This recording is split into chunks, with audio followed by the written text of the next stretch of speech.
In just a matter of months, 4 African countries have had coups that have seen the ousting of their leaders. Leaders they claim are puppets placed by France, so they can do whatever they want with the country and their resources. One may think they are wrong, but the fact that this got France angry and threatens to retaliate sends a message of what is really happening. France has threatened to wage an attack on Niger, who just had a military coup, and says the military leaders are a threat to their interest. They just displaced over 1,000 French troops from Mali to the capital city of Niger. But why is France so worried? What interest are they protecting? Well, if you haven't been current, let me bring you up to speed. Niger military leaders just placed a ban on the export of uranium and gold, especially to France. Uranium is a major mineral needed by France in its nuclear power plants. Uranium from Niger powers over 1/3 of homes in France, yet over 85% of Niger doesn't know what electricity is. Isn't that unfair?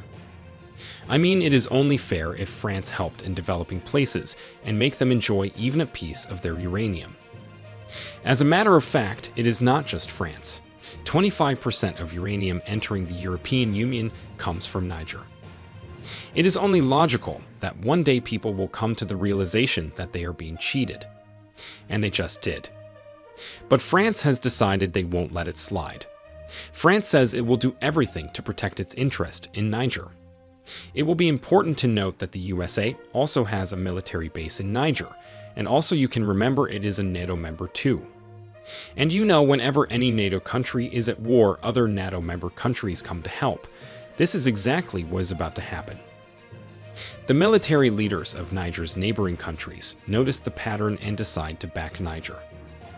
Who are these leaders and what pattern have they noticed, and why do they back Niger?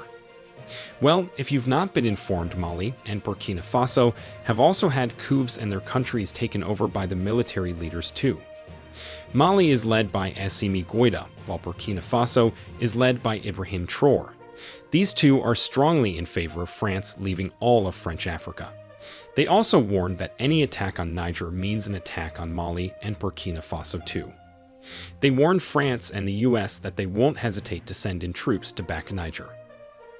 Other ECOWAS member states condemn this act too, especially as the president of Niger is held hostage and they demand that he be freed.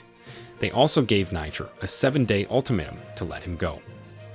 As a matter of fact, Nigeria has closed its borders and stopped all trade with Niger. The economy between Nigeria and Niger has slowed as a result of this, and the people of Niger suffer already as the country's economy heavily depended on Nigeria. The concern of Mali and Burkina Faso is that they see this as the same thing that happened to Libya. The fight starts with one NATO member, and at the end of the day, the country is at war with many NATO members. Can you see the similarity? Libya is in bad shape today because of its richness in oil.